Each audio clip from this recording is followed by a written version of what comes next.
SAVF is die nuwe ontwikkelaar by die Oogaftreë Leefstyl Landgoed in Mokgopong, Limpopo, waar reeds 500 wooneenhede is. Hulle ontwikkel nou 320 nuwe wooneenhede en 60 midsorgeenhede, wat dit die grootste aftreë leefstyloord in die land sal maak.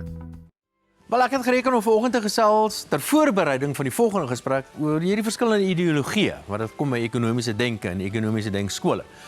Nou aan die linkerkant, ek weet nie hoe noem hulle goeders links en regs nie, maar aan die linkerkant, of ver linkerkant, dit is die ideologie wat bekend staan, is net maar kommunisme.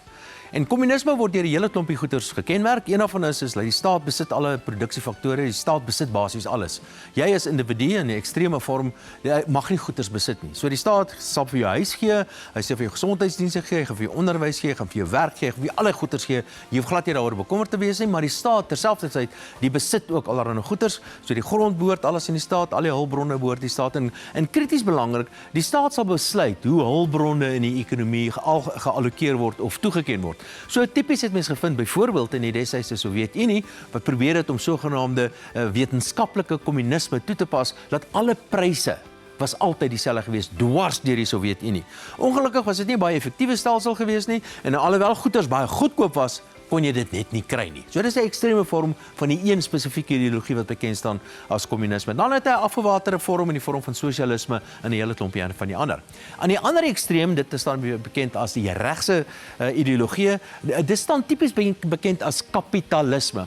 Nou ek hou nie van die woord nie. Die woord kapitalisme is 'n woord wat eintlik geskep is deur Karl Marx self. So kapitalisme bestaan nie, wat beteken is iemand wat ryk is of ryk mense noodwendig.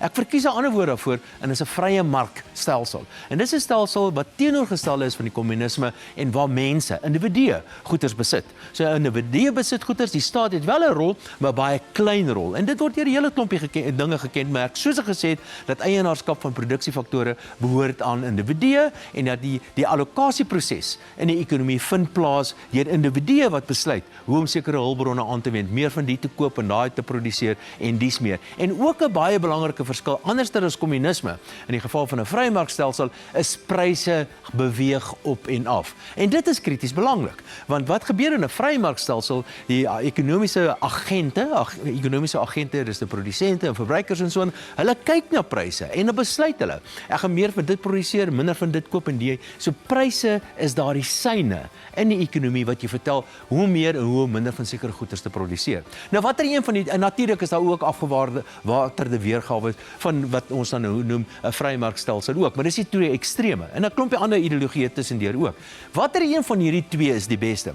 En sonder enige twyfel, hoe vryer ekonomieë is vandag en hoe meer jy dit oorlaat aan individue, hoe beter presteer daardie ekonomie op 'n verskeidenheid van vlakke.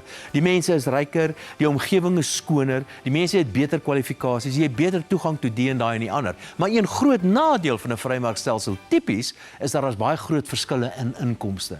As dit 'n noodwendige nadeel is, die weet ek nie, maar dit word gekenmerk nogal deur 'n groot inkomsteverskil, terwyl teoreties ten minste in 'n kommunistiese stelsel is die inkomste veronderstel om gelyk te wees. Net jammer oor die diktators.